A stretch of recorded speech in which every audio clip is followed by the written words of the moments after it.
Learning English can feel like a long walk through a busy city. There's so much to see, so many signs to read, and sometimes you just want to stop and breathe.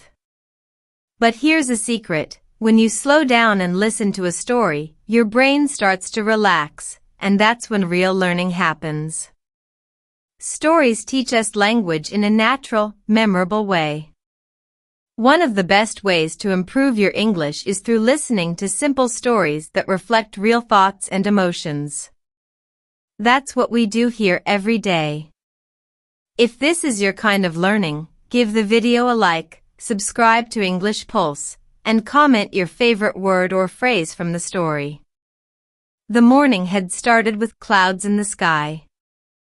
It wasn't cold, but it wasn't warm either. A soft breeze moved through the streets of Warsaw, shaking the leaves on the trees just enough to make a sound. Daniel had no appointments that day, no deadlines, no list of tasks. He had only one plan: to take a slow walk and let the day lead him somewhere quiet. He passed through the old town and turned onto smaller streets, each one quieter than the last. The city was still half asleep. Some cafes were open, and people were drinking coffee outside, but there was no rush. Everything felt slow, peaceful. A few blocks later, he saw the black metal fence of a public garden. The gate was open. He stepped inside.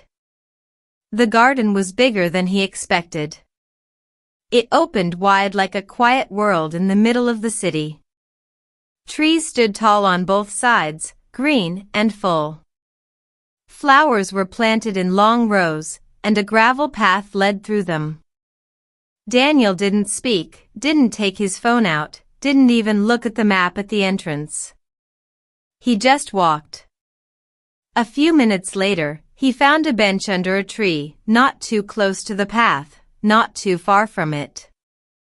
He sat down. The bench was dry, slightly warm from the sun that had started to come out.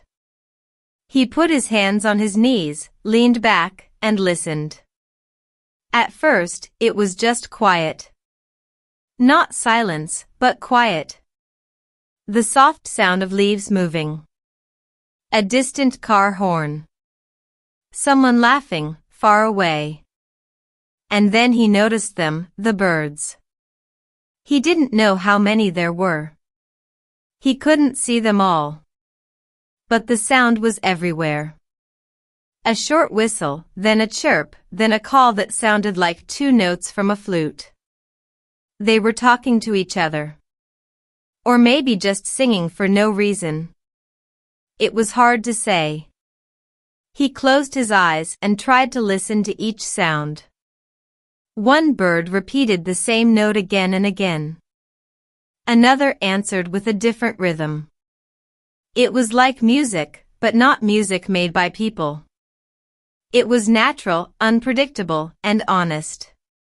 He smiled. He hadn't planned this moment.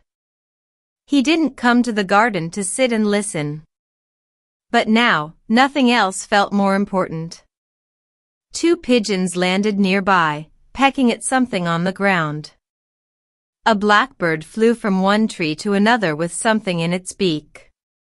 Daniel watched but didn't move. He was just part of the background now, and the birds didn't mind him. The wind moved again, and the leaves above him made a soft, shaking sound like paper being turned. A group of school children walked by on the path, their teacher speaking quietly as they pointed at the plants. Then they were gone, and it was quiet again. Daniel thought about how different this was from the usual noise of his day: emails, buses, traffic, messages, calls. Here, he was doing nothing, and it felt like everything. He stayed like that for almost an hour. Just sitting. Just listening. Just being. When he finally stood up, his legs felt a little stiff, but his mind felt light. He didn't feel rushed or tired. He felt clean, like the air after rain. He walked slowly out of the garden, giving one last look to the bench and the tree above it. He would come back. Not because it was exciting, but because it was enough. Sometimes, the best parts of life are the quietest. In this video, you experienced natural and emotional English through expressions like a soft breeze moved through the streets, the bench was dry, slightly warm, and nothing else felt more important. You also practiced vocabulary related to nature, feelings, and silence. Pay attention to sentence rhythm and how the past simple tense carries the flow of the story.